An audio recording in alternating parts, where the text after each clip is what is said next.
I keep mentioning about when you start being ready to get back into a relationship with somebody, you have to think about how you are presenting yourself to the other person. Like if you're online or even talking to somebody, you cannot come off as being needy and desperate.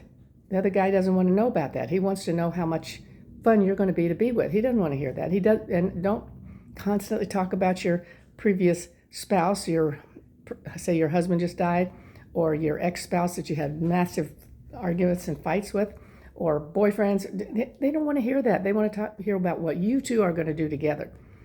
And then and take off your ring. I've said this before in videos. Take off your wedding ring because, like I said, I noticed one time that when I ever saw anybody and a guy that I thought was interesting, first thing I would do besides looking at his face and his eyes was to go look at his hand. Is he wearing a ring? And for 2.5 years, he always had a ring on, so he was already taken.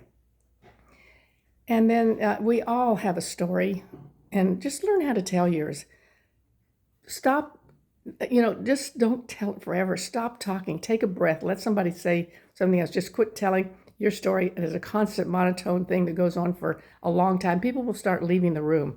So just get to the point and then listen to somebody else's story. Don't talk your story all the time. And that would turn somebody off who might be interested in spending some time with you.